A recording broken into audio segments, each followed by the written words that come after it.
Well, I got a Peugeot 107 because I'm Butch. Yeah, well, they produce 900 watts per kilo of engine weight, whereas a 5 litre V8 only produces 50 kilos. Now, 50 watts of power per kilo of engine weight. So, in theory, my Peugeot 107 must out accelerate one or outperform one. Perform one. Well, it will do 100 on the racetrack after race preparation, which takes a lot of doing. And, well, Mustang won't even keep up with a souped up Mark II Escort. A twin cam won't now. Well, a 2.5 twin cam after being bored out and that they don't stand a chance against him. Because I think the 2.5 twin cam, the Millington one, actually produces more power than a 5 litre Mustang. But when they're bored out to 2.5, which isn't that bad really, but anyway.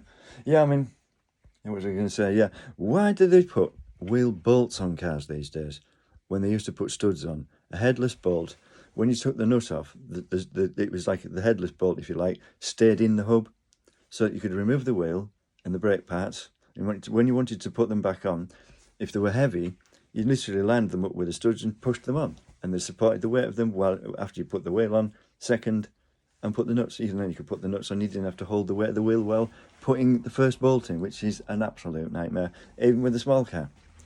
But imagine doing that with something like, I don't know what the official term is, an earth mover. Those huge vehicles they use to level land when they're building massive buildings or any large area that needs levelling. There's massive vehicles, and I would think some of the wheels on those maybe up to half a ton each. Imagine the landing that lot if they were bolted on.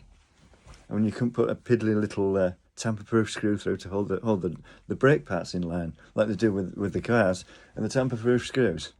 They're even tamper-proof to the official technicians because, yeah, they're so small that they're a star shape. Well, if I think they're five-pointed star on some most.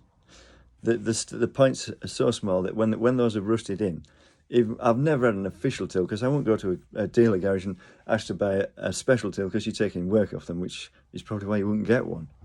But yeah, the aftermarket ones, if you've tried to undo a small tamper-proof screw, or even a big one like the cylinder head on my car, the tool rounds off, but the screws don't. But I found with mine, I got 3 sets of these Allen keys, £2.40 a set as opposed to about £10. And they're not even black steel. They're just sort of shiny silver steel.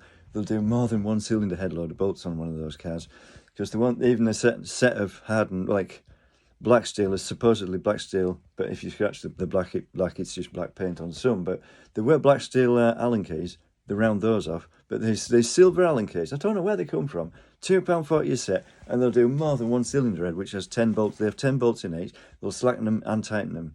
Most of the aftermarket special tools will undo and tighten 2 bolts, and that's it. They've had it. The bolts are fine, but the tools just chew up. Yeah, these tamper-proof screws. Well, I would imagine they're even tamper-proof to the official technicians.